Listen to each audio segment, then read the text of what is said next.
Fala galera, bem-vindos a mais um Triplo F. Nesse final de semana eu assisti o 20º lançamento do Marvel Cinematic Universe, ou MCU, como as pessoas chamam mais comumente, e hoje eu vou falar um pouquinho sobre o filme O Homem-Formiga e a Vespa.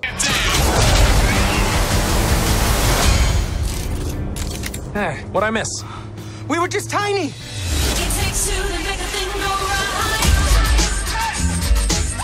E assim como seu antecessor, O Homem-Formiga e a Vespa é um ponto meio fora da curva, tanto na linha do tempo do Marvel Cinematic Universe, como nos acontecimentos, como no clima. Ele é quase que um peixe fora d'água, porque ele é bem diferente, além dele apresentar, obviamente, o menor personagem da franquia até agora, o menor em todos os sentidos. E esse filme, por exemplo, se encaixa depois dos acontecimentos de Guerra Civil, mas antes dos acontecimentos de Guerra Infinita. Ou seja, ele foge um pouquinho da linha do tempo que a gente está acompanhando e ele tem uma pegada bem mais cômica, mesmo que todo mundo acuse os outros filmes da Marvel de terem excesso de comédia, esse filme é sim uma comédia descarada. A gente vê já desde a escolha do ator, que é o Paul Rudd, que está muito bem no papel, a gente vê que o filme é uma comédia descarada. E eu não acho que essa incongruência de clima, de linha narrativa seja um problema, porque eu acho que para esse gênero se manter sempre relevante, como ele está sendo nessa década, eu acho que tem que ter sim essas diferenças entre um filme e outro. Não adianta todos os filmes terem um clima parecido,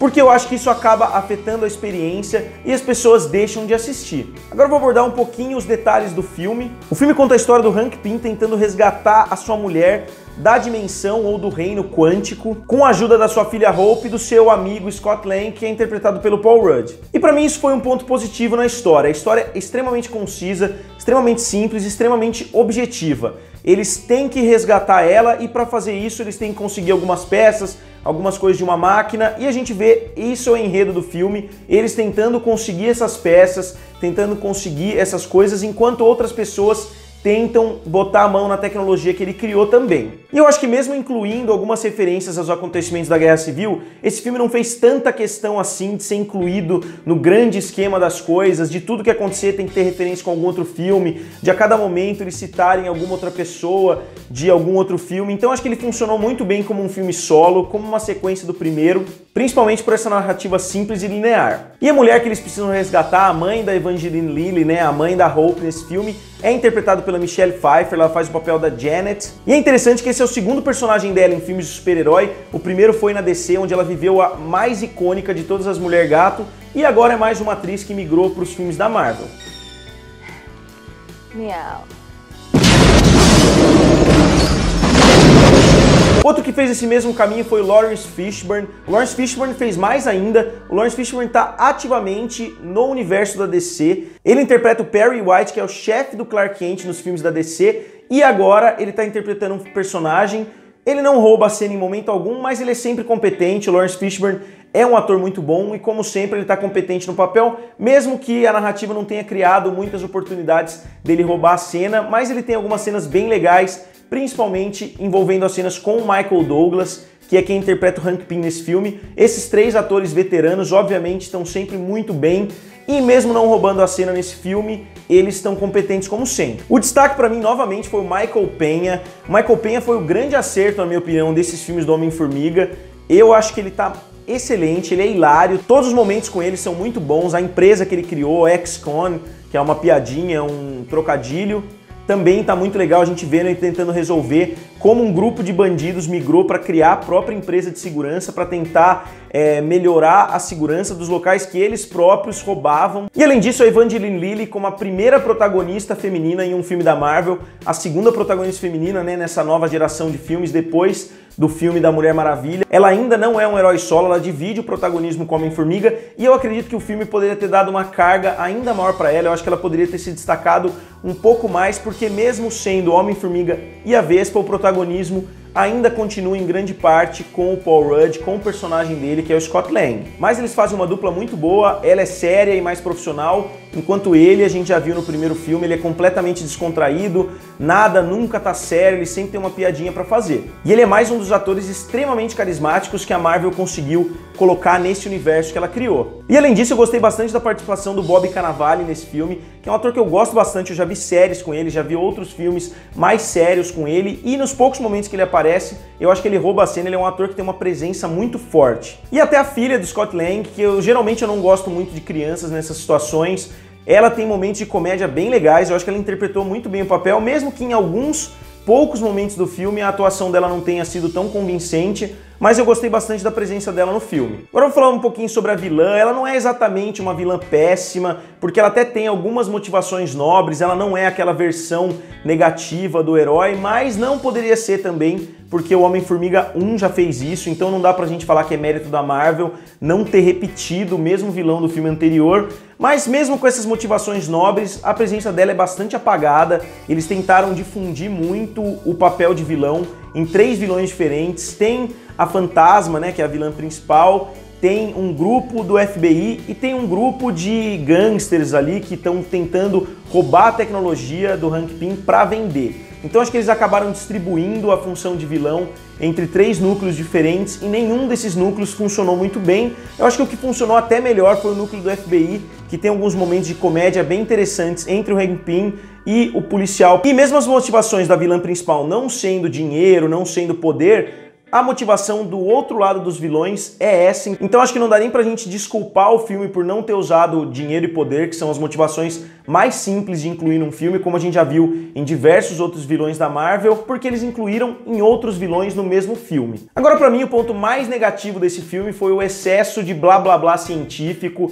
Pra mim, é um dos piores pontos desse tipo de filme, é quando a narrativa para, é quando o roteiro chega a uma encruzilhada que eles não têm exatamente o que fazer e eles simplesmente incluem um novo termo científico. Ah, a gente tem que trocar os reatores, a gente tem que inverter e criar não sei o que. Eles simplesmente inventam uma desculpa científica para ter que sair atrás de alguma ferramenta, para ter que sair atrás de alguma coisa.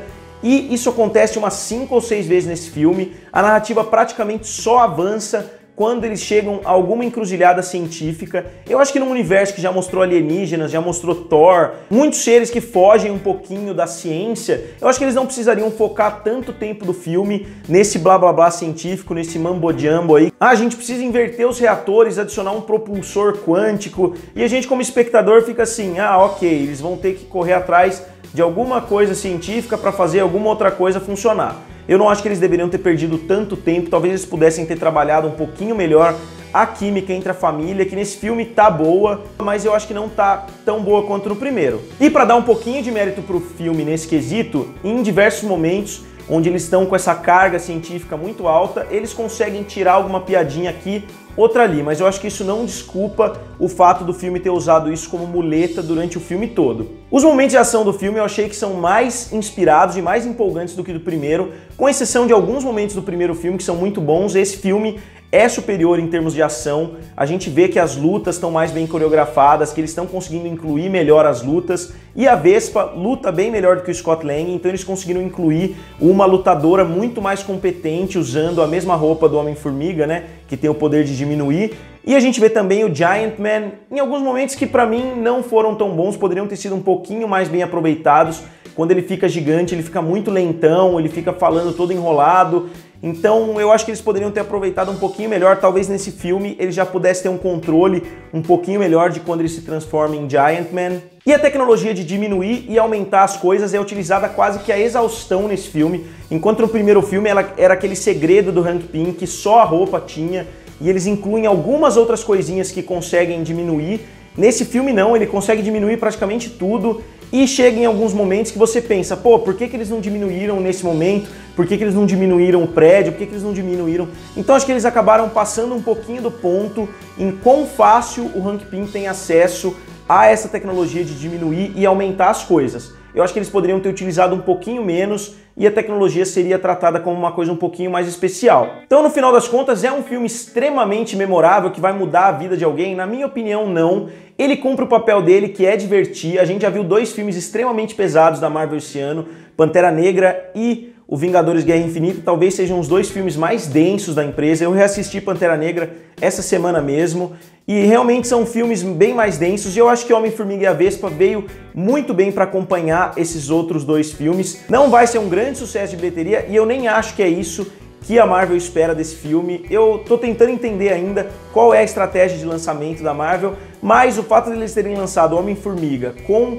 A Era de Ultron e o Homem-Formiga e a Vespa com Guerra Infinita me fazem crer que no ano que Vingadores é lançado, eles se dão ao luxo de lançar um filme um pouco menor para tentar atrair talvez um público diferente, talvez um público menor que queira um filme um pouquinho mais de comédia. Então, por ser um filme leve e despretensioso, que consegue ser uma sequência digna do primeiro, eu dou pro Homem-Formiga e a Vespa 3,5 estrelas. 65 feet. 65. If you two are finished comparing sizes... 65. Então, galera, vocês já conseguiram assistir o filme Homem-Formiga e a Vespa? Não percam que ou amanhã ou depois de amanhã eu vou soltar um vídeo com o Clube da Bilheteria falando sobre o resultado do filme nos Estados Unidos e no mundo. Então, se vocês já assistiram, digam nos comentários, curtam o vídeo e se inscrevam no canal. Valeu e nos vemos em breve.